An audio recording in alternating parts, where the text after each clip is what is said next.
أشهد أن لا إله إلا الله وحده لا شريك له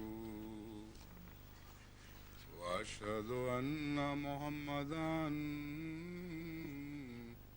عبده ورسوله أما بعد فأعوذ بالله من الشيطان الرجيم بسم الله الرحمن الرحيم الحمد لله رب العالمين الرحمن الرحيم مالك يوم الدين إياك نعبد وإياك نستعين اهدنا الصراط المستقيم صراط الذين أنعمت عليهم غير المغضوب عليهم ولا الضالين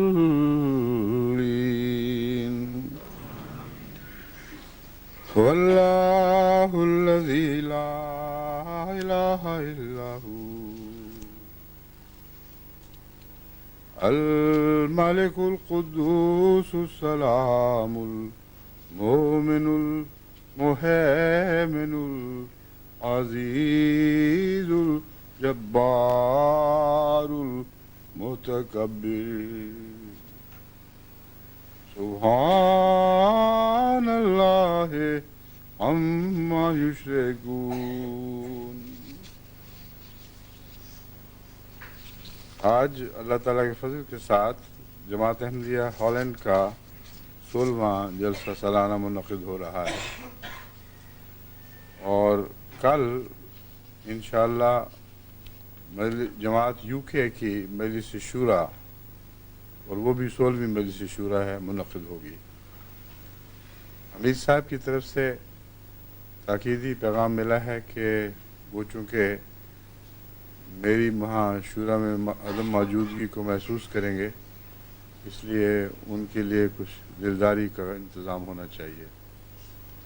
بس آج کے خطبے میں جہاں جماعت ہالینڈ کو مخاطب ہوں وہاں مجلس شورا UK کو بھی مخاطب ہوں اور آج ہی انشاءاللہ یا کل صبح یہاں سے کیسٹ ویڈیو کیسٹ وہاں پہنچا دی جائے گی تو انشاءاللہ وہ میرے اس پیغام کو ویڈیو میں دیکھ بھی سکیں گے اور سن بھی سکیں گے. اس مضمون کا جو میں آج چھیڑنے لگا ہوں صفات باری سے ہی تعلق ہے اور حقیقت یہ ہے کہ ہر مضمون کا صفات باری تعالیٰ سے تعلق ہے. تمام نظام کائنات صفات باری تعالیٰ سے پھوٹتا ہے اور کوئی بھی قانون قدرت ایسا نہیں پیش کیا جا سکتا جس کا کسی اسم الہی سے یا صفت الہی سے تعلق نہ ہو. تو نظام جماعت بھی صفات باری تعالیٰ ہی کا ایک انعکاس ہے اور اسی وقت تک زندہ ہے اسی وقت تک روحانی ہے جب تک صفات باری تعالیٰ سے ایک رسمی نہیں بلکہ حقیقی تعلق قائم رکھتا ہے. اس ضمن میں گزشتہ خطبے میں جو سلام کی بات کر رہا تھا اسی سے متعلق میں چند مزید باتیں کہوں گا.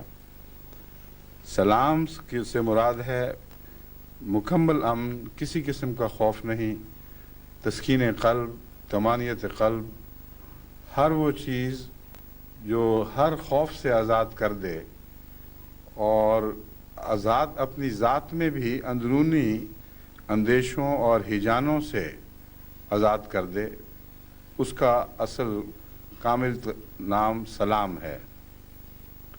اور سلام کا لفظ سوائے اللہ تعالیٰ کے کسی اور ذات پر اطلاق نہیں پا سکتا کیونکہ ایک خدائی ہے جو ہر خوف سے پاک ہے اور ہر ضرورت سے پاک ہے. اس لیے اس کو کوئی خطرہ نہیں کہ کبھی مجھے کوئی چیز چھوڑ کے چلی جائے اور مجھ میں کمزوری واقع ہو جائے۔ اسی طرح وہ صفات کے لحاظ سے بھی کلیتاً امن میں ہے، کیونکہ اس کی صفات میں کبھی کوئی ایسی تبدیلی پیدا نہیں ہو سکتی جو ایک پرانے خدا کو ایک نئے خدا سے جدا کرنے والی ہو، اور یہ کہا جا سکے کہ پہلے تو یہ صفت اس میں بڑی قوت کے ساتھ پائی جاتی تھی، اب اس میں کمی واقع ہو گئی ہے۔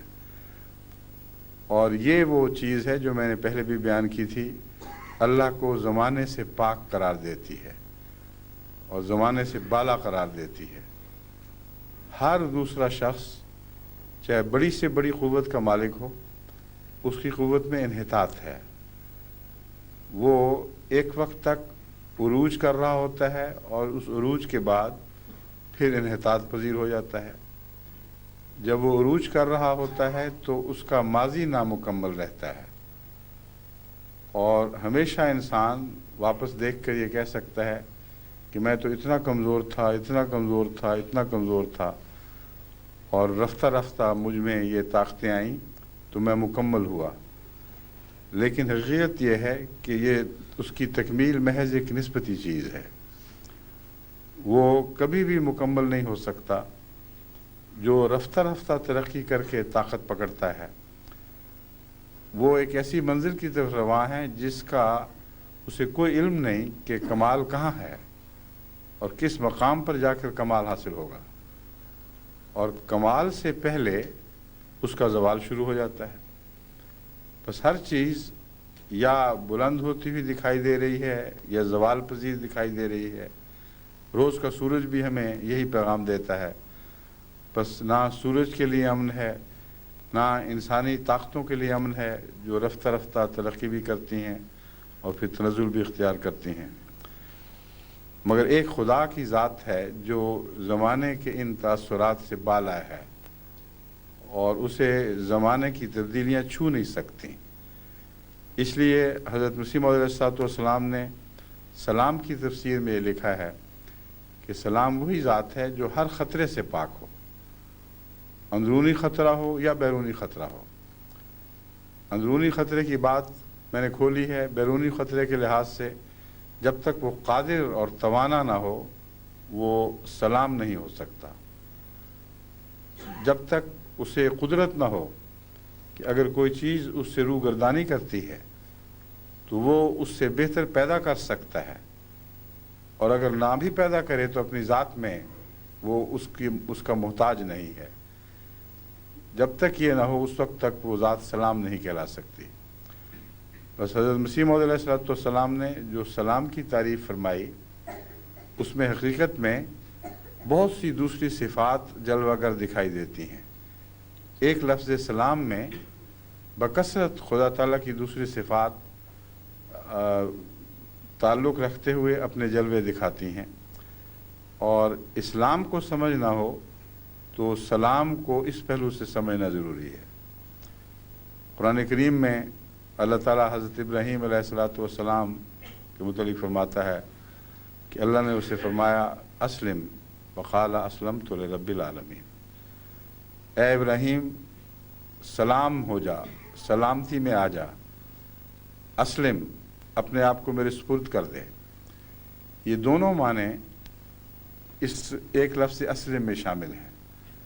اسلم کا مطلب ہے سلامتی میں آ جا، اور دوسرا مطلب ہے اپنے آپ کو میرے سپرد کر دے۔ عموماً جو لغات ہیں وہ یہ دونوں معنی الگ الگ بیان کرتی ہیں۔ سلام کا ایک مطلب ہے امن اور ایک مطلب ہے سپردگی، حالانکہ ایک ہی معنی ہے، اس میں دو معنی موجود ہی نہیں، ایک معنی کے دو پہلو ہیں۔ کوئی ذات امن میں آ ہی نہیں سکتی جب تک اپنے آپ کو اللہ کے سپرد نہ کر دے، اور وہ ذات جو سلام ہے اس کی حفاظت کے بغیر کوئی نہ کوئی پہلو انسان کا ایسا ہے جہاں سے وہ خوف زدہ رہے گا۔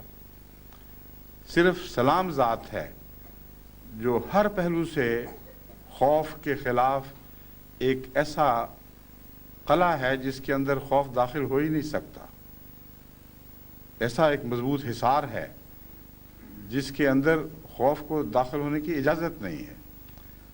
بس جب تک سلام کے ساتھ ایسا تعلق نہ ہو کہ انسان اس کے سپرد اپنے آپ کو کر دے، اس وقت تک ہر قسم کے خوف رہتے ہیں. اور جتنا زیادہ کوئی سلام کے اندر یعنی اپنے سر کو جھکاتے ہوئے داخل ہوتا ہے. سلام سے مراد خدا ہے، اور جب میں کہتا ہوں سلام کے اندر داخل ہوتا ہے تو یہ سمجھنا چاہیے کہ یہ قرآنی محاورہ ہے. الذین جاہدوا فینا، جو ہمارے اندر جد و جہد کرتے ہیں. تو مراد یہ نہیں ہے کہ اللہ کی کوئی ایسی جگہ ہے جس میں انسان داخل ہو رہا ہے. مراد یہ ہے کہ صفات باری تعالیٰ میں ڈوب رہا ہے، اور صفات باری تعالیٰ میں اپنے آپ کو غرق کرتے چلے جانا، اور دنیا سے بظاہر غائب اور صفات میں گہرا اندرونی سفر اختیار کرنا.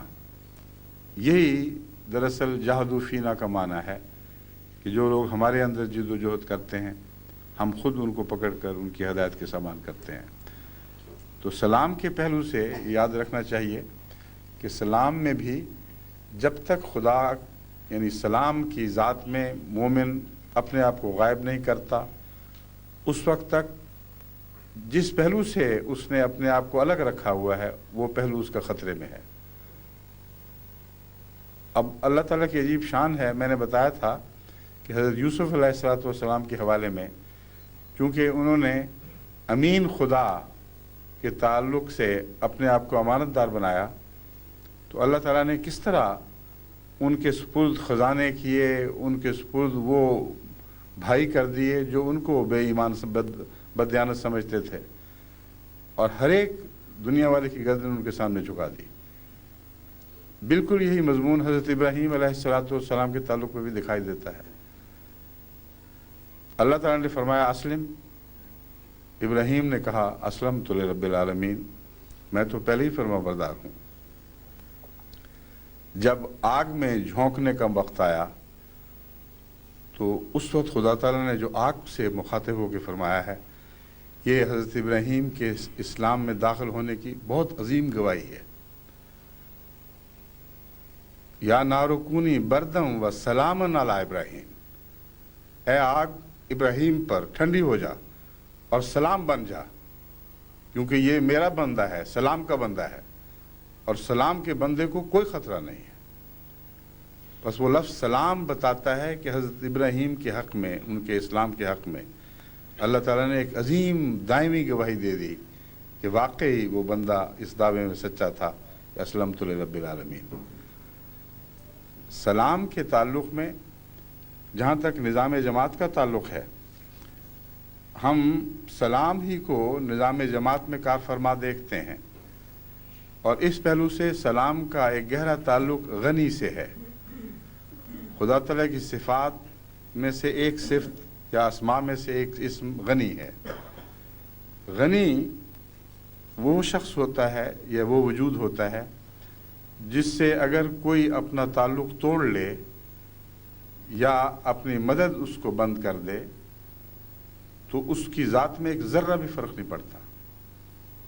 اس وقت تعلق توڑنے والا ننگا ہو جاتا ہے، اور اس وقت سمجھ آتی ہے کہ دراصل اس کا سہارا اس کو نہیں تھا، بلکہ تعلق قائم رکھنے والا اس دھوکے میں مبتلا تھا کہ میری وجہ سے سلام کو کوئی طاقت ملی ہے.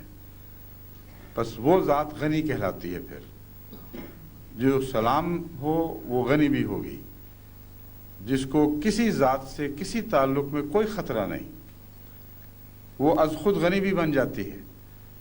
بس یہ معنی ہیں جب ہم کہتے ہیں کہ خدا تعالیٰ کی صفات ایک دوسرے سے پھوٹ رہی ہیں، ایک پہلو سے ایک صفت دوسری صفت کو پیدا کر رہی ہے، دوسرے پہلو سے دوسری صفت پہلی صفت کو پیدا کر رہی ہے، اور ایک دائمی لازم ملزوم کا تعلق ہے جو زاویہ بدلنے سے بہت ہی دلکش رنگوں میں دکھائی دینے لگتا ہے. نئے نئے خوبصورت رنگ اس سے پھوٹتے ہیں.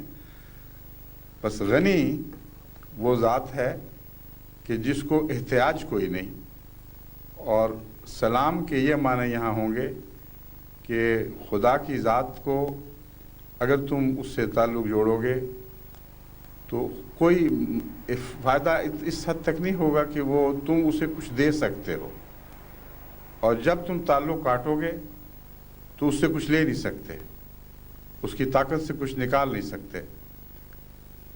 حضرت صلی اللہ علیہ وآلہ وسلم نے اس مضمون کو یوں بیان فرمایا کہ خدا تعالیٰ غنی اور مستغنی ان معنوں میں ہے کہ اگر ایک انسان اس سے ساری کائنات جو کچھ بھی ہے وہ مانگ لے، جہاں تک اس کا ذہن جا سکتا ہے مانگ لے اور وہ اس کو دے دے، تو اس کی خدائی میں اتنا بھی فرق نہیں پڑے گا جتنا ایک سوئی کو سمندر میں ڈبو کے نکالا جائے اور اس کے نکے سے جو کنارہ ہے، باریک چونچ ہے اس سے جتنا پانی چمٹا رہتا ہے وہ سمندروں میں جتنی کمی کر سکتا ہے اتنی کمی بھی خدا کی خدائی میں نہیں ہو سکتی، اور اگر کوئی تعلق توڑتا ہے تو اتنا بھی نقصان اس کو نہیں پہنچا سکتا۔ بس سلام اور غنی دونوں ایک دوسرے کے ساتھ لازم ملزوم کا تعلق رکھتے ہیں۔ بس اللہ تعالیٰ جب قرآن کریم میں فرماتا ہے کہ سلامتی کے ساتھ تعلق جوڑو، سلام میں داخل ہو جاؤ، تو اس کی ایک تعریف فرماتا ہے، اور وہ یہ ہے ان اللہ اشترى من المؤمنین انفسهم واموالهم بان لهم الجنہ۔ اللہ نے مومنوں سے ان کی جانیں بھی خرید لی ہیں اور ان کے اموال بھی خرید لیے ہیں، ان کے نہیں رہے، اور جنت جو سلام ہے وہ اس کے بدلے ان کو عطا ہوگی۔ جنت کو سلام کہنا اس لیے درست بلکہ حقیقت ہے کہ قرآن کریم نے جنت کی تعریف یہ فرمائی ہے کہ وہاں سلام کے سوا کچھ نہیں ہوگا، سلامن سلامہ، ہر طرف سلامتی ہی سلامتی ہے۔ بس خدا کے وہ بندے جو وفات پانے لگتے ہیں ان کو بھی یہی فرشتے پیغام دیتے ہیں کہ تم سلامتی میں آ رہے ہو۔ بس سلام کا لفظ تب اطلاق پاتا ہے انسان پر جب وہ اس طرح اپنے آپ کو سپرد کرے کہ نہ اس کی جان اپنی رہے نہ اس کے مال اپنے رہیں۔ اور ابراہیم علیہ السلام کو جو مکمل سلامتی نصیب ہوئی وہ اس بات کا قطعی ثبوت تھا کہ آپ نے اپنی جان بھی پیش کر دی اور اپنے اموال بھی پیش کر دی، اپنا کچھ بھی نہ رکھا۔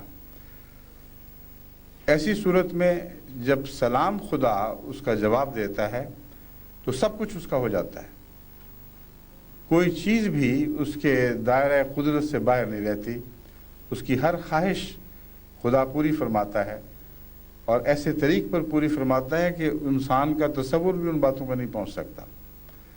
نہ دنیا میں اس کا کچھ رکھتا ہے، نہ دین میں اس کا کچھ رکھتا ہے، نہ روحانی طاقتوں کے لحاظ سے، نہ قلبی طاقتوں کے لحاظ سے۔ جو کچھ بھی انسان خرچ کرتا چلا جاتا ہے اللہ اسے اس سے بڑھ کر عطا کرتا چلا جاتا ہے۔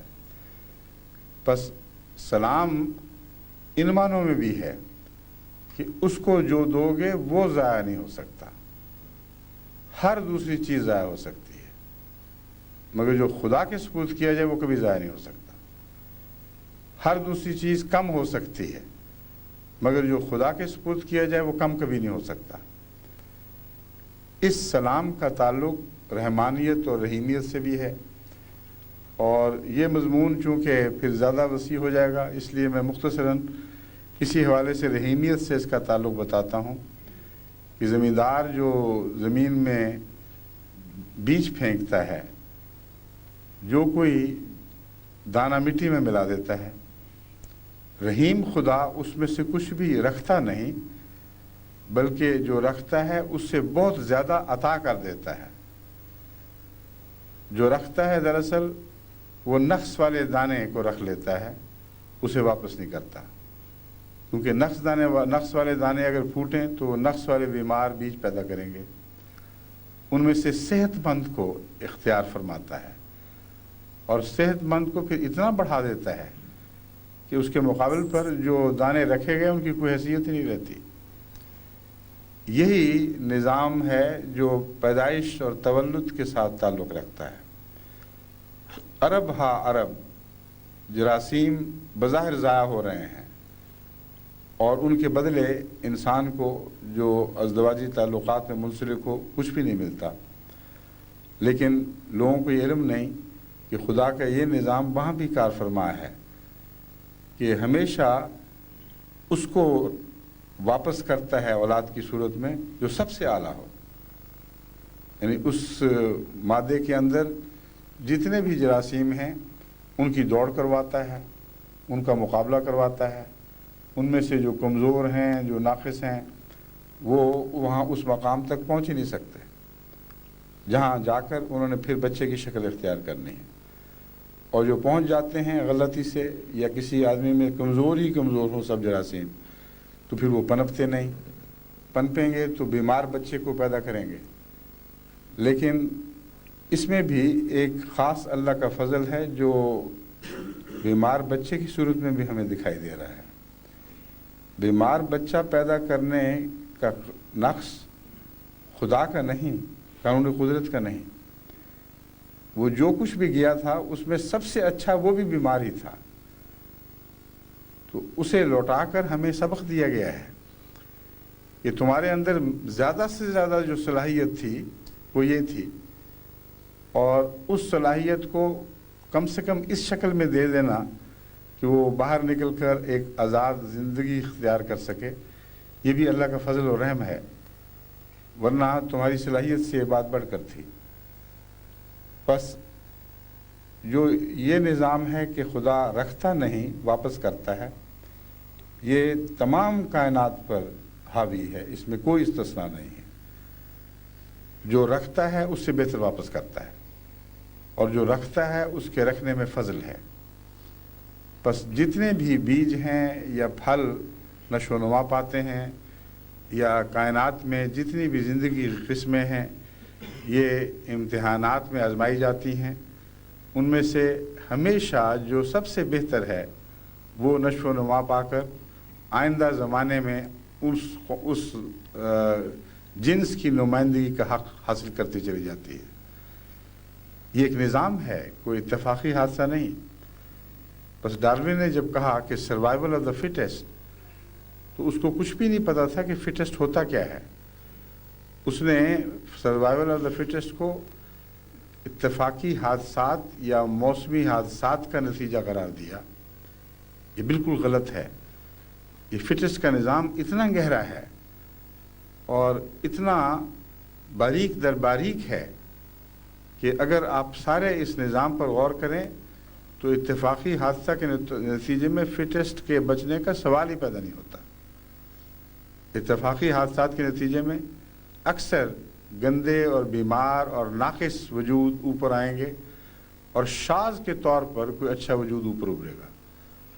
مگر یہ بحث پھر طویل ہے، اس کو میں چھوڑتا ہوں. اتنا اشارہ کافی ہے کہ سلام کے دائرے میں جب آپ داخل ہو جاتے ہیں، اپنے آپ کو خدا کے سپرد کر دیتے ہیں، تو پھر آپ کی ہر چیز کا نگہدار وہی بن جاتا ہے.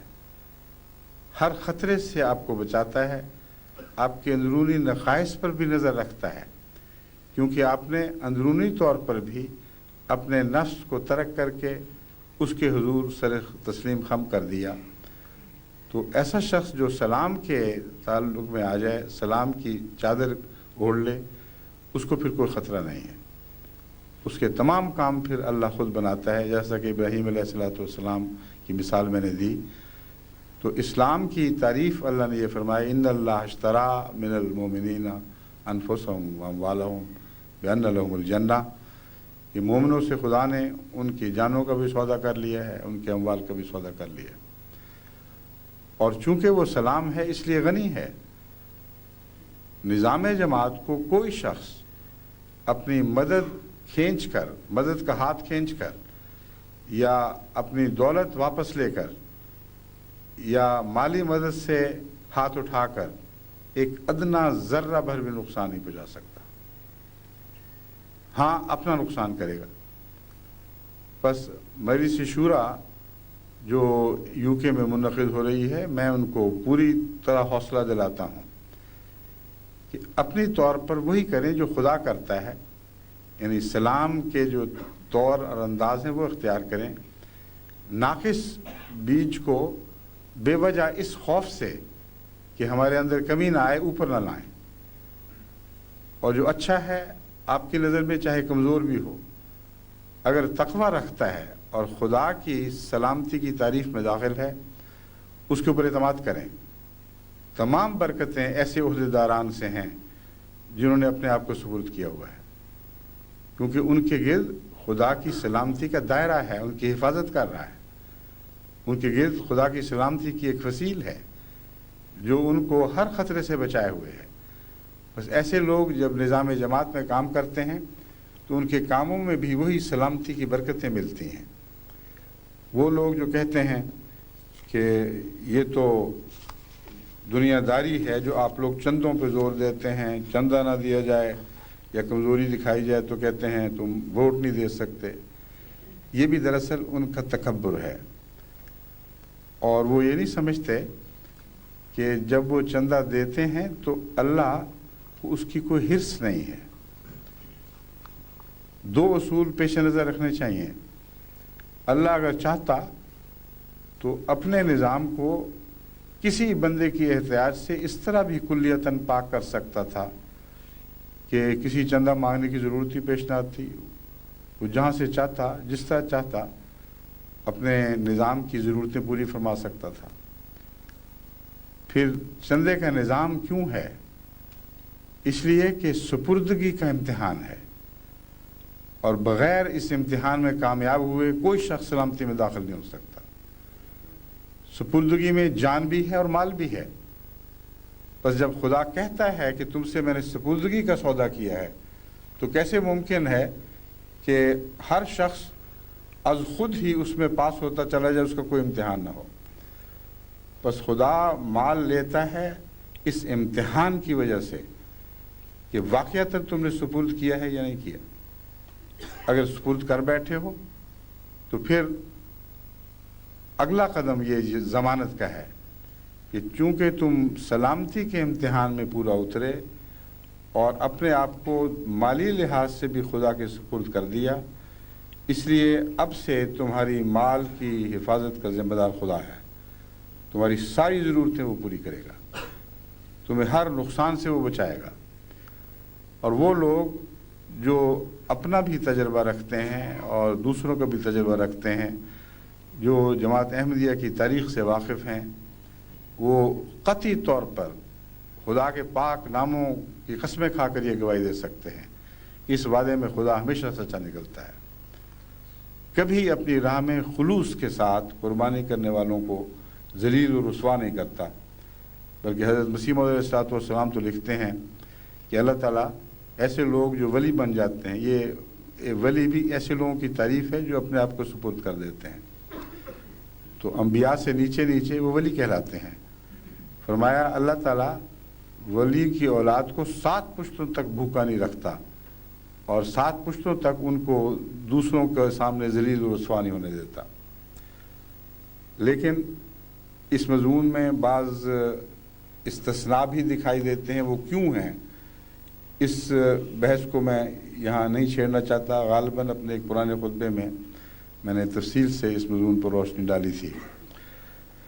اب میں واپس آتا ہوں اس طرف کہ جماعت کو جو ضرورت ہے، وہ ضرورت اللہ نے پوری کرنی ہے، اور نظام جماعت سلام میں داخل ہے۔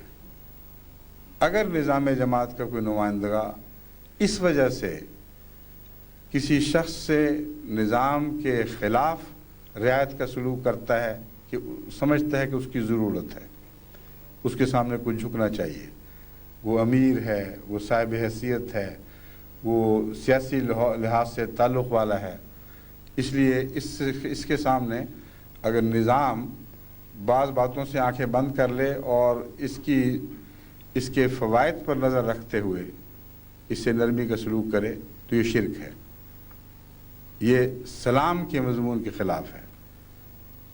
جہاں تک قانون کا تعلق ہے، اللہ تعالیٰ کے جاری کردہ قانون میں اگر کوئی شخص صرف نظر کرتے ہوئے اندرونی خطروں کے نتیجے میں جو اس کے دل میں کہیں نہ کہیں پنپ رہے ہیں، اس ڈر سے کہ اس بڑے آدمی سے اگر نظام جماعت کا عام سلوک کیا گیا تو یہ منہ موڑ لے گا، اس کی اولاد چلی جائے گی، اس کا جتھا ہاتھ سے جاتا رہے گا۔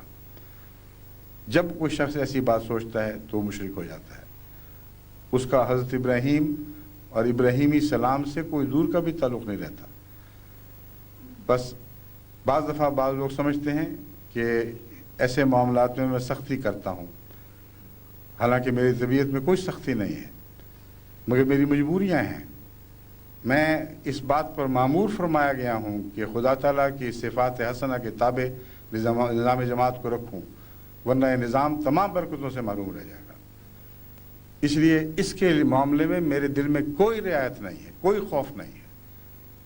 بارہا ایسا ہوا ہے، بعض بظاہر دنیا کے لحاظ سے بڑے آدمیوں نے غلطی کی، ان کی اولادوں نے ایسی غلطی کی جن کے نتیجے میں ان کو سزا ملنی چاہیے تھی، اور سفارشیں آئیں کہ یہ تو بہت بڑے خاندان کے سربراہ لوگ ہیں، بہت امیر لوگ ہیں، بہت بااثر لوگ ہیں، ان سے اگر صرف نظر کیا جائے تو بہتر ہے، نظام جماعت کے لیے بہتر ہے۔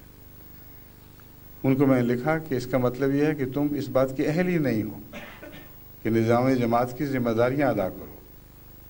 جس وقت تم اس شرک میں مبتلا ہوئے کہ کچھ چودھری اتنے بڑے ہیں، کچھ ٹھیکیدار اتنے بڑے بڑے ہیں، کچھ سیاستدان ایسے بڑے بڑے لوگ ہیں کہ ان کے ساتھ نرمی نہ کی گئی تو سارے علاقے میں احمدیت کو نقصان پہنچے گا، اسی وقت تم نے اپنے آپ کو تو ہلاک کر لیا۔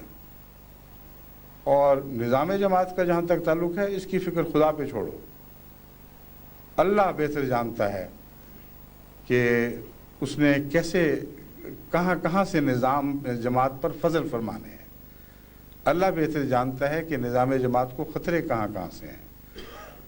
اس کی خاطر اس کے بنائے ہوئے قوانین پر عمل کرتے ہوئے اگر آپ نظام کی حرمت اور اس کے وقار کی حفاظت پر مستعد رہتے ہیں تو اللہ تعالیٰ خود آپ کی بھی حفاظت فرمائے گا اور نظام جماعت کو ہر خطرے سے بچائے گا، اور ہمیشہ یہی ہوتا ہے۔ بس آج تک کبھی میں نے نظام جماعت کو کسی کا محتاج نہ سمجھا، نہ کسی کو اجازت دی کہ وہ اس طرح سمجھ کر محتاج ہونے دے، اور ایک ذرہ بھی پرواہ نہیں کی کہ نظام جماعت کی عملداری میں کوئی شخص شاکی ہو کر، ناراض ہو کر منہ موڑتا ہے، مدد سے ہاتھ کھینچتا ہے یا اپنی اولاد کو برباد کرتا ہے تو وہ ذمہ دار ہے، لیکن خدا کے خزانوں میں کوئی کمی نہیں آ سکتی۔ اور جہاں بھی ایسا واقعہ ہوا ہے وہاں ساری جماعت کی تاریخ گواہ ہے کہ اللہ تعالیٰ نے ایسے لوگوں کو ذلیل اور رسوا کر دیا، ان کے سارے تکبر توڑ دیے، اور جماعت پہلے سے بہت بڑھ کر ترقی کر چکی ہے اور کرتی چلی جا رہی ہے۔ بس نظام جماعت کا جہاں تک تعلق ہے، اس کا احترام ہالینڈ میں بھی اسی طرح لازم ہے جس طرح UK میں لازم ہے، اور مجلس شورا کے دوران خاص طور پر اس بات کو پیش نظر رکھنا چاہیے کہ وہی سلسلے کے مخلصین آگے آئیں جو اگر اپنی سپردگی میں یعنی سلامتی میں کامل نہ بھی ہوں تو کم سے کم سلامتی کی طرف سفر اختیار کر چکے ہیں، انچ ذرہ ذرہ کچھ نہ کچھ اس طرف بڑھ رہے ہیں۔ وہی ہیں جو اس لائق ہیں کہ خدا کے سلامتی کے نظام میں یعنی اسلام میں ان کو نمائندگی ملے، ان کو خدمت کے موقع ملیں، اور انہی کی خدمتیں ہیں جو برکت کا موجب ہوں گی۔ باقی خدمتوں کی ہمیں کوئی بھی پرواہ نہیں ہے، لیکن جب ہم کہتے ہیں کہ خدمتوں کی پرواہ نہیں تو یہ مراد نہیں ہے کہ ان لوگوں کی پرواہ نہیں۔ اس سلسلے میں پرانی آیات کے حوالے سے کچھ مزید آخر پر جا کے مضمون کھولوں گا۔ اب میں قرآن کریم کی وہ آیات جہاں لفظ غنی کا استعمال ہوا ہے اور سلامتی کے تعلق میں ہمیں یہ لفظ کیا پیغام دیتا ہے وہ پڑھ کر آپ کو سناتا ہوں۔ سورہ فاطر 16ویں آیت میں ہے، یا ایھا الناس انتم الفقراء الی اللہ واللہ هو الغنی الحمید۔ اے بنی نوع انسان، یاد رکھو تم فقیر ہو اللہ کے حضور، واللہ هو الغنی الحمید، اور اللہ ہی ہے جو غنی بھی ہے اور حمید بھی ہے۔ غنی اگر کوئی حقیقت میں ہو تو وہ ہر چیز کا مالک ہوتا ہے اور ہر چیز اس کی ہو جاتی ہے، اس کی ہو تو وہ غنی کہلا سکتا ہے۔ اگر کوئی چیز اس کی نہ ہو تو اس کی طرف اس کی نظر ہوگی، اور جس کی کسی ایسی چیز کی طرف نظر ہو جو اس کی نہیں ہے وہ غنی نہیں کہلا سکتا۔ بس مومن پھر کیسے غنی بنے گا جب سب کچھ خدا کا ہے اور بندے کا یہ تمام انسانوں کا بحیثیت مجموعی طور یعنی اجتماعی طور پر یا انفرادی طور پر کچھ بھی نہیں ہے، تو خدا کی اس صفت کی پیروی کیسے کی جا سکتی ہے؟ کیسے اس صفت سے تعلق جوڑا جا سکتا ہے؟ اس مضمون کو حضرت اقدس محمد رسول اللہ صلی اللہ علیہ وآلہ وسلم نے یوں بیان فرمایا، ان الغنا غنى النفس یا الغنا غنى النفس، کہ مومن کا جہاں تک تعلق ہے اس کی غنا نفس کی غنا سے پیدا ہوتی ہے، یعنی احتیاج کے باوجود اگر وہ غیر اللہ سے اپنے آپ کو اس طرح بالا کر دے کہ اس کی کوئی اچھی چیز کی بھی حرص اس کے دل میں پیدا نہ ہو، اس کے مال اور دولت اس کے دل پر روب نہ پیدا کر سکیں، اس کی کوٹھیاں، اس کی کاریں، اس کی رہائش کے انداز، اس کے دبدبے، اس کی سیاسی تعلقات، اس کی عقل، اس کا علم، کوئی چیز بھی اس پر یہ ایسا روب نہ ڈال سکے کہ اسے احساس محرومی ہو، کیونکہ وہ جب اللہ کا ہو چکا ہے تو یہ احساس کہ میں سلام کا نمائندہ ہوں یہ اسے ہر دوسری چیز سے مستغنی کر دیتا ہے، اور ہر حال میں اپنے رب کے لیے حضور راضی رہنے پر اس کو طمانینت قلب نصیب کرتا ہے۔ ایک راضی رہنا ہے جو منہ سے کہا جاتا ہے کہ اچھا جس طرح بھی اللہ کی مرضی ہم راضی، لیکن دل بے چین رہتے ہیں۔ لوگ اپنے عزیزوں سے جو وفات پا جاتے ہیں، جدائی کا صدمہ محسوس کرتے ہیں، ہر وقت آگ لگی رہتی ہے، لیکن منہ سے یہی کہتے ہیں کہ اچھا پھر جس طرح خدا کی رضا اسی میں ہم راضی۔ اور بعض لوگ مہلک بیماریاں لگا بیٹھتے ہیں۔ غم اپنی ذات میں تو کوئی گناہ نہیں ہے، شرک نہیں ہے۔ حضرت صلی اللہ علیہ وآلہ وسلم بھی رحمت اور شفقت کے نتیجے میں روتے تھے، اپنے بچے کی جدائی پر بھی آپ کی آنکھوں سے آنسو رواں ہوئے، اور جب کسی نے پوچھا کہ یا رسول اللہ آپ، تو آپ نے فرمایا یہ رحمت کی نشانی ہے، اس میں اس بچے کے لیے کوئی ایسا احتیاج نہیں ہے کہ یہ ہاتھ سے گیا تو میں بے چین ہو گیا، لیکن ایک رحمت ہے، اور جس کا رحمت سے حصہ نہیں اس کے پاس کچھ بھی نہیں، وہ محروم ہے۔ بس رحمت کا مضمون اور غنا کا مضمون ایک تعلق رکھتا ہے، اور اسی مضمون کو میں آگے جا کر قرآنی آیت کے حوالے سے کھولوں گا۔ سردست میں یہ بتانا چاہتا ہوں کہ اللہ تعالیٰ فرماتا ہے کہ تم فقیر ہو، اللہ غنی ہے اور حمید ہے، یعنی خدا کو تمہاری احتیاج بالکل نہیں ہے، لیکن حمید ہے، وہ قابل تعریف ہے۔ اس کے دو معنی بنتے ہیں، ایک یہ کہ اس کی صفات حمیدہ اس بات کا تقاضا کر رہی ہیں کہ تم سے پیار کرے، تم سے تعلق جوڑے، تمہاری نگہداشت کرے، اس لیے نہیں کہ خدا تمہارا محتاج ہے، بلکہ اس کی صفات حمیدہ از خود اس کے اندر جھک کر اپنی کمزور مخلوقات سے تعلق رکھنے پر اس کو آمادہ کرتی ہیں۔ دوسرا یہ کہ وہ اتنا غنی ہے کہ اگر تم تعریف روک لو اور ناشکری کا اظہار کرو تو ایک ذرہ بھی اس کو نقصان نہیں پہنچا سکتے۔ جو اپنی ذات میں حمید ہو اس کے اندر ایک ایسی عظمت کردار پیدا ہو جاتی ہے کہ وہ دوسروں کی نظر سے بھی مستغنی ہو جاتا ہے، ان کو پتہ لگے نہ لگے وہ مستغنی ہوتا ہے۔ اب لوگ یہ کہتے ہیں کہ میں نے پہلے بھی یہ محاورہ آپ کے سامنے رکھا تھا، پنجابی کا ہے لیکن ہے اچھا دلچسپ محاورہ، کہ ستے پتر دا منہ کی چومنا۔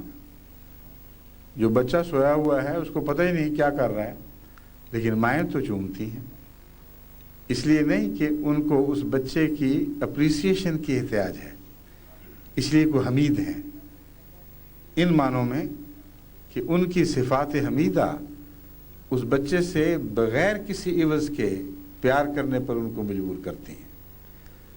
تو وہاں تھوڑی سی جھلکی ماں کی رب اور رحمان خدا سے ہمیں دکھائی دیتی ہے، کیونکہ رحمی تعلق کے لحاظ سے انسانی رشتوں میں سب سے قریب تر رشتہ ماں کا بچے سے ہے، اور وہاں اس کو یہ پرواہ نہیں ہوتی۔ بچے کو پتہ بھی ہے کہ نہیں، کئی مفلوج بچے میں نے ایسے دیکھے ہیں، اس سفر کے دوران بھی مجھے دکھائے گئے، ان کو کوئی ہوش نہیں تھی، کچھ پتہ نہیں تھا، اور ان کو سنبھالنا بہت تکلیف دہ کام ہے، مگر مائیں تھیں جو فدا تھیں اور جانتی ہیں کہ اگر یہ وہ فوت پا ہو جائے تو ہمیں نجات مل جائے گی، مگر زندگی کی دعائیں کرتی ہیں۔ یہ حمید صفت کا ایک اظہار ہے، لیکن معمولی سا۔ اللہ تعالیٰ تمام مخلوق سے جو تعلق رکھتا ہے احتیاج کے نتیجے میں نہیں، غنی ہونے کے باوجود، لیکن انسان ہر تعلق میں اپنے آپ کو یہ نہیں دکھا سکتا کہ میں غنی ہوں پھر بھی تعلق رکھتا ہوں۔ ماں اگر رکھتی ہے تو تھوڑی دیر کے لیے، کچھ عرصے کے لیے، مگر اس میں بھی درجہ کمال کو نہیں پہنچتی، اور بسا اوقات جب تک اس کی وہ ضرورتیں پورے کرنے والا بچہ ہو اس وقت تک تعلق رہتا ہے، جس حد تک وہ کم ہو جائے اتنا ہی وہ کم تعلق ہوتا چلا جاتا ہے۔ بعض مائیں کہتی ہیں سب بچے برابر، لیکن جو خدمت کر رہا ہے اس سے زیادہ پیار ہوتا ہے، جو اور صفات حسنہ رکھ کر اب اختیار کر کے ماں کا نام روشن کرنے والا ہے اس سے زیادہ پیار ہو جاتا ہے۔ تو غنی حمید کا یہ معنی انسانی لحاظ سے ایک عارضی معنی ہے، مگر اللہ تعالیٰ جہاں شکر گزار ہے وہاں بندے کی خوبیوں کے لیے ان پر رحمت سے جھک کر ان کو قبول فرماتا ہے، مگر احتیاج کی خاطر نہیں۔ اس لیے غنی حمید کا اکٹھا محاورہ خدا کی صفات کو انسانی صفات سے ممتاز کر دیتا ہے۔ آپ کہہ سکتے ہیں ورنہ اگر ان غنی حمید کو جوڑ کر نہ پڑھیں تو یہ سوال اٹھ سکتا ہے کہ اللہ تعالیٰ بھی تو اپنے انبیاء کی بڑی قدر کرتا ہے، اپنے لیے قربانی کرنے والوں کی بڑی قدر کرتا ہے۔ تو غنی حمید کا اکٹھا محاورہ ہمیں بتا رہا ہے وہ کرتا ہے غنی ہونے کے باوجود، ضرورت نہیں ہے، اور اس پہلو سے اس کا تعلق رکھنا اسے اور بھی زیادہ حمید بنا کر دکھاتا ہے۔ یعنی اپنے ایسے بندوں سے تعلق جوڑ لیتا ہے جو